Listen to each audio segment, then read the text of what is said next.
Hi guys, this is Vo with We Heart Music Radio. So today we're going to talk about new Teen Titans games. Now this is a book that was started in 1987 with Marvin George. Before they, I don't know what happened. Marv said he had a writer's block and basically couldn't finish the book. Actually, I'm going to read what he said. Back in 1987 or so, George and I started the now legendary Teen Titans, or New Titans, graphic novel games. George drew about 80 pages before going on a small Titans block. At the time, I was going through a massive writer's block. One thing led to another. We never finished the story. So now we're resurrecting the original story, adding a bit of today's magic to it, and intend to finish it at long last. So this was printed in 2011, but at the time of the comment from Marv was that it was in 2010, so they had a year to finish the book.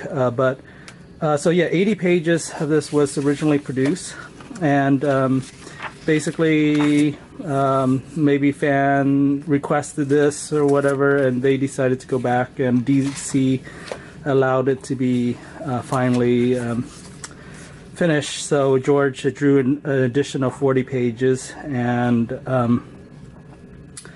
basically finished the story that they started 20 years at the time that this was printed 20 years ago, and includes forward afterward by George, as well as I think there's something from Marv as well. So, and this is the first print, and it's actually, the book was so popular it went back for a second printing as well.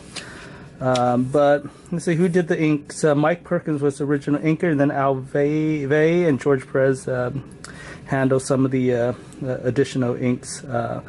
But you know, that's not the story. Is that in 2001, a fan got a hold of the 80 pages that George completed, and they published a thing called Teen Titans Games. And this is basically, they call this an ash can, but it's actually, it's a full comic book. It's printed color cover, and inside the book, there's actually a breakdown of Marv's basically plot, and so it included the entire plot for games. So in 2001, somebody knew all the story and had most of the pages. Now some of the pages were, shall we say, very sketchy, because George, I mean, it wasn't finalized, and he didn't work on it. I mean, some of it weren't inked at all. So now, if you look at some of the earlier works that George did in the 80s and late 80s, these are those early pages, and then compare them to some of the later pages where he actually went back like 20 years later to draw. It's I think he's evolved so much better than his original style, and you kind of see it, and then you can also see that maybe it's also the inker that's part of the thing, but I really think George has really improved. You kind of, I mean, it's hard for non-Perez fan to notice, but I notice a lot of differences, like such as faces are a little rounder on some of the later pages. Cyborg looks very lean compared to some of the earlier cyborgs. Well, anyway, I mean, it's just. Anyway, if you're a Teen Titans fan, you should definitely pick up the game's original graphic novel. It's definitely worth it in your library.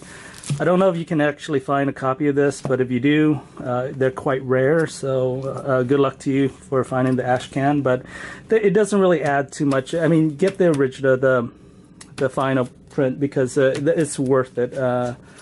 And you know, it's colorized, and all the pages are cleaned up and inked and digitally enhanced and all that stuff. So this was the product that was meant to be seen, not the 2001 ash can, although that has a special place in a lot of heart. I mean, that was, you have to understand that in 2010, this was the only version of games that the fans were ever going to have. So, and it was better than nothing. And so, but when they finally published the real thing, I guess you can toss this.